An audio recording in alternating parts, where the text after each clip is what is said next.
नमस्कार, आप देखते हैं डे नाइट इंडिया टीवी और मैं हूं दीनदयाल।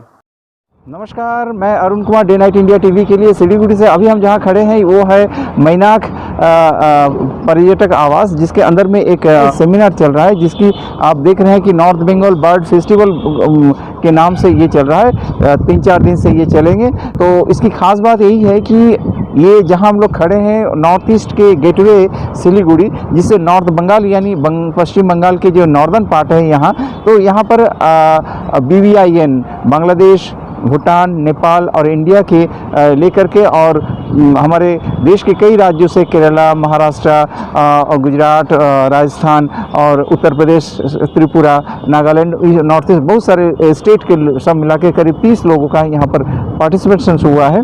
तो उनका जो कहना है उनके प्रतिनिधियों का वो है कि ये जो उत्तर बंगाल है सिलीगुड़ी का, ये एक हॉटस्पॉट है बर्ड वॉचिंग का। और पूरे देश में एक खास बात यही है कि करीब 1300 स्पीसीज़ हैं बर्ड्स के। तो इसमें से हमारे बंगाल में है आपका 950 के स्पीसीज़ हैं बर्ड्स के। इस 950 में से भी आपका करीब 700 स्पीसीज़ जो है सो इस उत्तरी बंगाल में है, जो यहाँ देखने को मिलेगा। तो ये एक खास बात है उत्तर बंगाल की, जो पर्यटकों के लिए काफ़ी महत्व रखती है। उन लोगों का कहना और भी है कि आने वाले दिनों में सिर्फ ये राष्ट्रीय क्षेत्र ही नहीं और एशिया की एक महत्वपूर्ण जगह इनको बनाया गया है, जिसकी वजह से सरकार के पास एक प्रस्ताव भी भेजा जा रहा है, ताकि इस क्षेत्र की जो बर्ड्स को ठीक तरह से प्रोटेक्शन मिले, उनको ठीक तरह से देखभाल हो, और साथ साथ जो है सो यहाँ की एक हॉटस्पॉट्स के रूप में आने वाले दिनों में सरकार एक व्यवस्था ले, ताकि पर्यटन के क्षेत्र में एक महत्वपूर्ण भूमिका ले सके यह क्षेत्र। तो ये इस तरह की कई खास बात लेकर के हमने बातचीत की यहाँ के लोगों के साथ।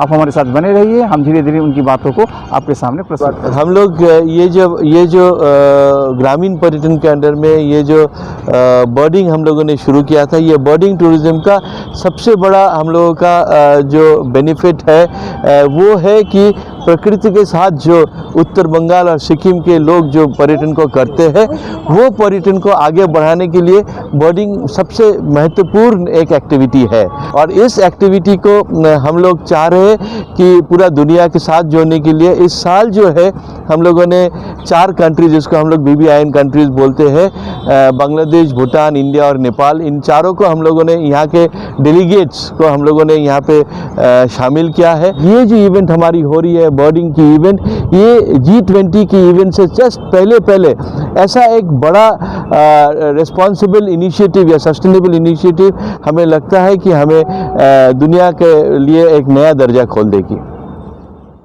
इस बर्ड फेस्टिवल के आयोजकों की वक्तव्य सुनने के बाद चलिए अब सुनते हैं देश के कोने कोने में जो लोग पक्षी विशेषज्ञ, उनकी बातें।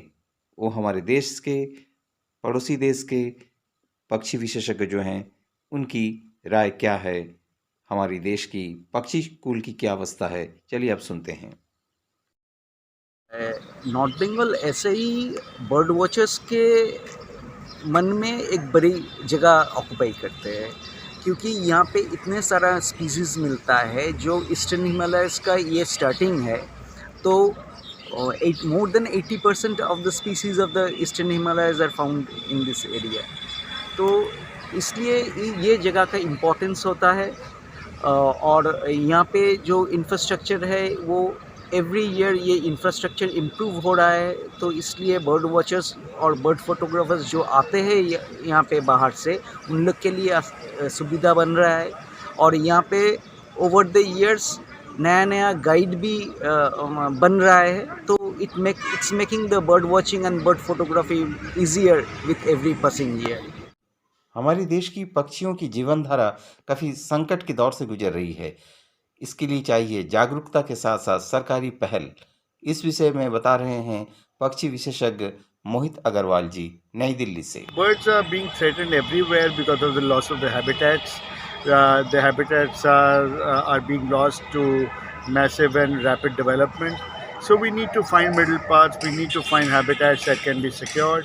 We need to have our modern inputs as well, but we need to use technology responsibly so that the environment stays safe and the denizens of these environments also live well. I think this is one of the most commendable efforts that people of North Bengal have made to conduct this third bird festival.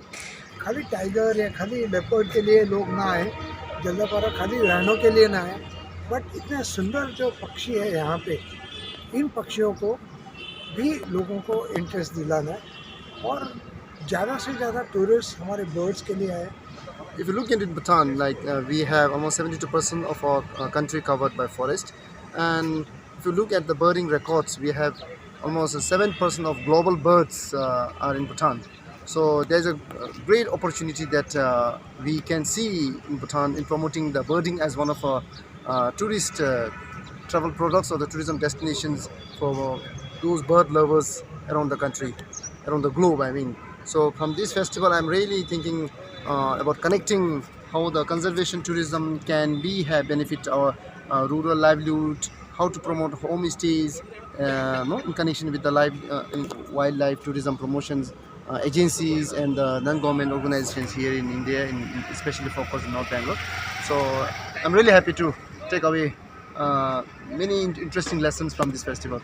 पूर्वी नेपाल में, क्योंकि जैसे आप नेपाल घुसेंगे, पूर्वी नेपाल में Mechi river के उस पार करीब 125 किलोमीटर दूर तक कोई बर्ड सेंचुरी या वाइल्ड लाइफ सेंचुरी नहीं है, लेकिन संभावना इतना ज़्यादा है कि वहाँ अपने ये जैसे घुसते ही मिर्ची नगर करके एक म्यूनिसिपैलिटी, उस म्यूनिसिपैलिटी एरिया में मैंने अपने प्रयासों से करीब 300 से ज़्यादा बर्ड्स की वहाँ पर रिकॉर्ड किया है. वहाँ पर नेपाल के लिए भी चेक लिस्ट में एक बर्ड मैंने और इजाफा कर दिया. उस बर्ड का नाम है ग्रीन एम्पेरियल पिजन, जो ऑफिशियली अभी चेक लिस्ट में इन टाइटल्ड या इन लिस्टेड हो गया है. तो इस तरह से यहाँ से लेके इधर की पहाड़ियों तक बहुत अच्छे अच्छे बर्ड्स हैं. यहाँ से मैं दिखाना चाहता हूँ, जैसे इंडिया के कई जगहों में ये नॉर्थ बंगाल में कई चिड़ियों के लिए पॉसिबिलिटीज़ है, इसी तरह से नेपाल में भी पॉसिबिलिटीज़ है. Here is what I get to see is they are not just promoting the birding, right? So they are also promoting the ecotourism along with it. It is something very unique concept. I really liked about it, and it's not just the helping the birder, but as well as the local communities, right? So it's a give and take kind of a symbiotic relationship. It's a very good concept. And birds को enjoy करना ज़्यादा ज़रूरी है, ना कि उसको competition बना के फ़ोटोग्राफी में या फिर उनका नंबर्स या ऐसे. मतलब बर्ड्स के साथ साथ में यहाँ का कल्चर और यहाँ का जो लोगों का जो है वो सारा भी आपको एंजॉय करना ज़रूरी है. मतलब बेसिकली जैसा रहते हैं उनका फूड हैबिट्स या जो भी है. So respect that and try and enjoy everything, not just the. इधर का बार्डिंग का जो रिसोर्सेस है, जो बार्डिंग हैबिटेट से बार्डिंग स्पीसीज है, उसके बारे में बाहर को इस बार भी 60 कंट्रीज से, नेपाल से, भूटान से और बांग्लादेश से बार्डर्स आए हैं. फॉरेन बार्डिंग टूरिस्ट भी हमारा टारगेट है कि वो भी इधर आ पाए और इधर का बार्ड स्पीसीज बार्डिंग हैबिटेट का आनंद लेकर उनका टूरिज़्म को आगे बढ़ा पाए और लोकल कम्युनिटीज़ जो हैं उनको इनसे कुछ सीखना मिले. और इन पे रोप पे बना है भालेढुंगा रोप पे, और यांग एक ऐसा जगह है जहाँ पे आप लोग national bird of India peacock से लेके state bird of Sikkim blood pigeon तक देख सकते हैं. বার্ডিংটা হচ্ছে কি আমার একটা প্যাশন. আমাদের এই বার্ডিংটাও তো একটা ট্যুরিজম, পার্ট অফ ট্যুরিজম.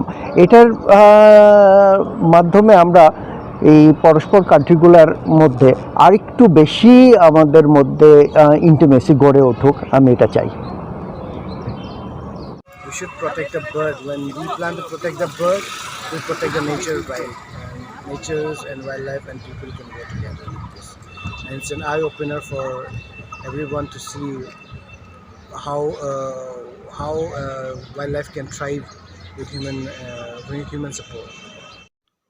तो ये थी एक प्रस्तुति डे नाइट इंडिया टीवी की तरफ से, जहां नॉर्थ बंगाल बर्ड फेस्टिवल में आए देश के कोने कोने से प्रतिनिधि अपनी अपनी राय व्यक्त की, किस तरह से हमारे पक्षी कुल को संरक्षित किया जाए, किस तरह से जागरूकता पैदा की जाए. डे नाइट इंडिया टीवी के लिए सिलीगुड़ी से अरुण कुमार की रिपोर्ट.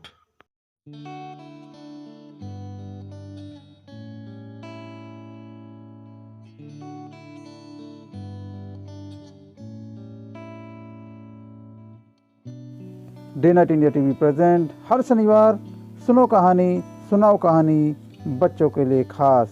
नाना नानी दादा दादी चंदा मामा की कहानी बच्चों के लिए खास और सबके लिए खास। आप भी हमारे इस कार्यक्रम से सीधा जुड़ सकते हैं। देश भर के सभी म्यूज़िक लवर्स के लिए बड़ी खुशखबरी है। राजधानी दिल्ली के अंदर 16 अप्रैल 2023 को सीज़न 2 दिल्ली आइडल होने जा रहा है। अपने दर्शकों को बताते हैं कि मुंबई में इंडियन आइडल होता है तो दिल्ली के अंदर दिल्ली आइडल होता है। अपने दर्शकों को बता देते हैं, जो भी म्यूज़िक लवर्स है पूरे देश भर में, जो भी इसमें हिस्सा लेना चाहते हैं, इसके रजिस्ट्रेशंस और ऑडिशंस जारी हैं। इसमें उम्र की कोई लिमिट नहीं है, हर उम्र का व्यक्ति जो है इसमें हिस्सा ले सकता है और दिल्ली आइडल बनने का आपके पास जो है ये सुनहरी मौका है। दिल्ली आइडल्स की तरफ से एक और खुशखबरी है दर्शकों के लिए और म्यूज़िक प्रेमियों के लिए। दिल्ली आइडल जो है ऑनलाइन म्यूजिकल क्लास जो है वो शुरू करने जा रहा है। दूसरा बैच इसका जल्दी शुरू होने वाला है। जो इसमें इच्छुक हैं अपना नाम जो है रजिस्ट्रेशन करा सकते हैं।